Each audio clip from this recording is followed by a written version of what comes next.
Sir 6th question, ఇది important sir. Sir ఎరువు వేసేటప్పుడు మొక్క మొదట్లో వేయాలా లేదా సాళ్ళ మధ్యలో చల్లాలా? ఇంకా ఎరువు వేసిన వెంటనే నీరు పెట్టాలా లేదా వర్షం పడే వరకు ఆగాలా? సో ఇది ఒక పాయింట్. ఎందుకంటే మనకు యూరియా వేసేటప్పుడు కానీ కాంప్లెక్స్ వేసేటప్పుడు కానీ మొక్క దగ్గరగా మొక్క మీద వేయాల్సిన అవసరం లేదు, అలాగని మొక్కకు దూరంగా వేయాల్సిన అవసరం లేదు.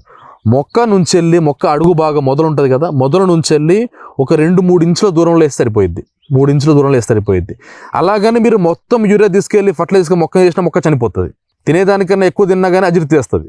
అదే తినదానికన్నా అసలు తినకున్నా కానీ ఆకలితో చచ్చిపోతాం. కాబట్టి వేసేటప్పుడు కూడా ప్రతి మొక్కకి ఒక 3 నుంచి 4 ఇంచుల దూరంలో వేయడం బెటర్. సో అలాగని దూరం కూడా వేయకుండా. సో పదును అనేది ఎందుకు అవసరం, నేల లోపల తేమ ఎందుకు అవసరం అంటే, మనం వేసిన ఫర్టిలైజర్ అనేది మొక్క ఎలా చేరాలంటే నేలలో ఉన్నటువంటి తేమలో కరిగి ఆ కరిగినటువంటి ఏదైతే ఫర్టిలైజర్ ఉంటుందో అది వేరు దాకా వెళ్ళి వేరు ద్వారా తీసుకుంటుంది. రెండోది మీకు మొక్కజొన్న అనేది పీచువేరి వ్యవస్థ.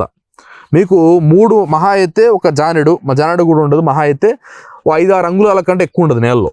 కాబట్టి ఏంటంటే మీరు అది ఎక్కడ దాని సరౌండింగ్లో 6 ఇంచుల ముందు ఎక్కడ వేసినా కానీ తీసేసుకుంటుంది.